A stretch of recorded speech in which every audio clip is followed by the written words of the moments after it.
This is Reena Kumari, Assistant Professor, Mirza Ghalib College, Gaya. Today I am going to teach you Organic Chemistry, Semester 4. And now I am going to share with you all my screen. 11 participant is there.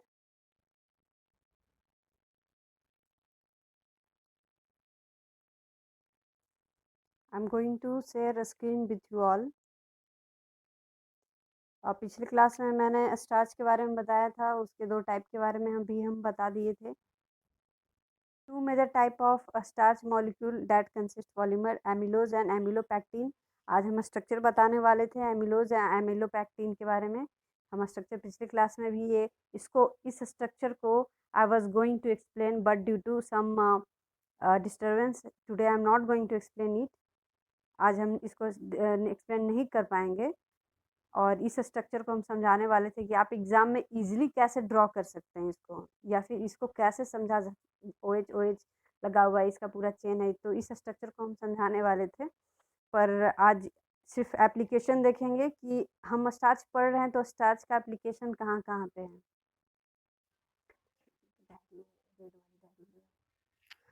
ठीक है, तो एमिलोज and एमिलोपैक्टिन. ठीक है, and ये previous class का PPT है आपका. So welcome in my online classes. MSc semester 4 paper 15C. आपका टॉपिक पॉलीमर है, जिसमें सब टॉपिक स्टार्च है. स्टार्च के बारे में आज स्टार्च के एप्लीकेशन के बारे में डिस्कस करेंगे कि ये कहाँ कहाँ अप्लाइड है. स्टार्च हम पढ़ रहे हैं, इसके बारे में जान रहे हैं, पर इसका यूजेस क्या है ये तो जानना ज़रूरी है. तो सबसे पहले एप्लीकेशन ऑफ स्टार्च को एक्सप्लेन कर दिए थे. इसमें 2 पॉलीमर होते हैं, दोनों पॉलीमर को एक्सप्लेन कर दिए थे और उसके स्ट्रक्चर के बारे में बता दिए थे. आज हम एप्लीकेशन पढ़ रहे हैं, ये आपका 4th लेक्चर है. 5th लेक्चर में हम दोनों पॉलीमर के स्ट्रक्चर को डिफाइन कर देंगे and that will be your complete notes on starch. इसमें से कहीं से भी अच्छा, इसका टेस्ट के बारे में भी हम समझा दिए थे. तो that will be the complete what we can say notes on the starch. यहाँ से ज़्यादा कुछ नहीं पूछेगा. आज देखते हैं application of starch as an additive food for food processing. ये फूड प्रोसेसिंग में यूज़ हो सकता है. एडिटिव, एक एक वर्ड पकड़िएगा. एडिटिव मतलब क्या होता है? प्रिजर्वेटिव. फूड को प्रिजर्व करने में स्टार्च यूज़ होते हैं. Food starches are typically used as thickness and stabilizers in food as a pudding. Pudding का मतलब होता है पकवान बनाने में काम आता है. Starch is used in pudding such as पकवान या मिष्ठान बनाने में काम आता है. कस्टर्ड तो आप नाम जान ही रहे हैं. सूप बनाने में काम आता है. सॉस बनाने में काम आता है. ग्रेवी, पाई फिलिंग एक स्वीट का नाम सुने होंगे. तो ये मतलब ये खासकर फूड में जनरली ये यूज़ होता है. पाई फिलिंग मतलब स्वीट में ये फिलिंग का काम करता है. सलाद को ड्रेसिंग करने में ये काम आता है. To make noodles and pastas. तो स्टार्च जो है नूडल्स और पास्ता में भी मौजूद होता है. कभी आप मैगी पैकेट या कोई भी आप नूडल्स का पैकेट देखिए और उसके पीछे देखिए, तो उसमें लिखा रहता है प्रोटीन इतना %, कार्बोहाइड्रेट इतना %. तो आपको पता चल जाएगा कार्बोहाइड्रेट बेसिकली मीन्स स्टार्च. ठीक है, तो नूडल्स और पास्ता में ये चीज़ें मौजूद होती हैं. सॉस में, सूप में, कस्टर्ड में, ये सब चीज़ें में स्टार्च यूज़ होते हैं. पोटैटो स्टार्च में B use in all traditional recipes. Potato में जो स्टार्च पाए जाते हैं, कभी आप पोटैटो को काट कर देख करके छोड़ दीजिए, पोटैटो को स्लाइस में काट दीजिए, तो आपको पोटैटो के लेयर पे जो कटा हुआ स्लाइस है, उस पे आपको कुछ उजला-उजला सा नज़र आ जाएगा. कुछ देर 10 मिनट बाद आलू या तो काला हो जाएगा या तो वाइट कलर का कुछ नज़र आएगा. तो वही जो आलू में जो स्टार्च होते हैं वो ऊपर आ जाते हैं. तो वो जो स्टार्च होता है किस तरह से यूज़ होता है? ट्रेडिशनल रेसिपी में, मतलब पहले की रेसिपी में ये यूज़ हुआ करते थे. Any other starch in most cases giving better functionality. Food में ये खासकर यूज़ होता है.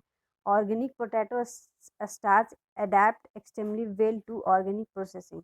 ऑर्गेनिक पोटैटो स्टार्च मतलब ऐसे पोटैटो जो ऑर्गेनिक प्रोसेस से उपजाया जाता है, उस तरह के स्टार्च ऑर्गेनिक प्रोसेसिंग में काम आते हैं।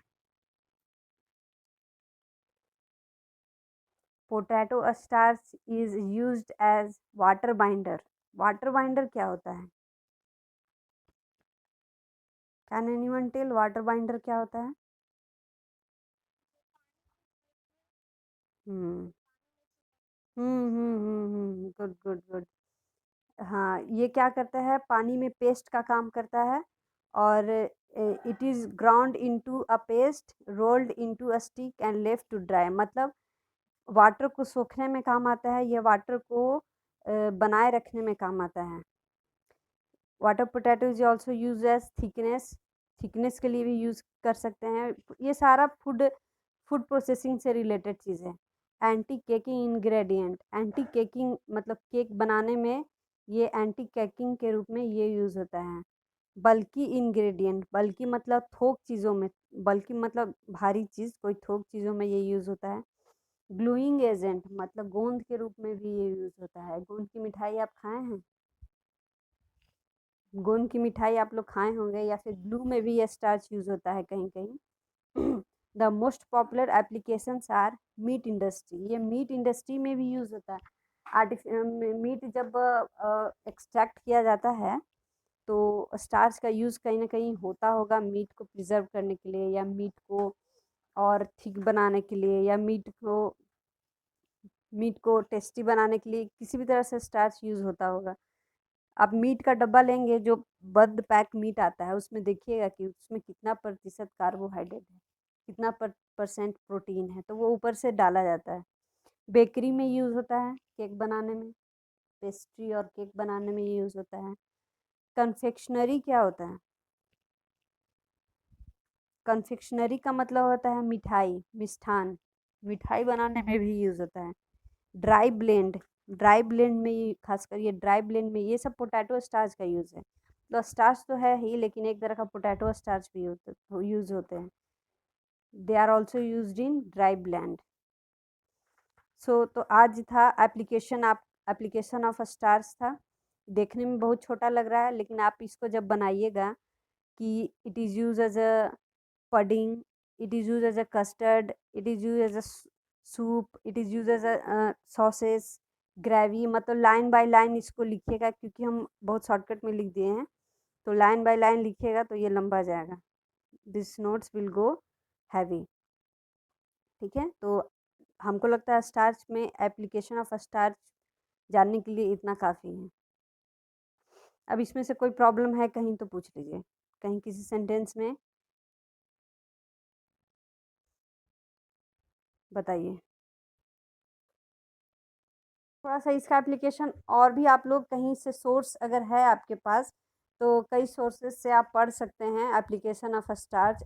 आप नोट्स और हैवी बना सकते हैं, सिर्फ़ टीचर्स पे डिपेंडेंट मत रहिए। सब कुछ हम लोग नहीं कर सकते, आप लोग भी नोट्स बनाइए, कई किताबों को देखिए, कई जगह से सर्च कीजिए कि और भी इसमें क्या ऐड हो सकता है। ठीक है? तो ख़त्म करते हैं आज के लिए, इतना ही। ठीक है? Thank you. हाँ, अटेंडेंस 11 स्टूडेंट आज मौजूद हैं, जो कि मेरे पास पूरा हाँ, स्क्रीनशॉट मेरे पास भी है। ठीक है, थैंक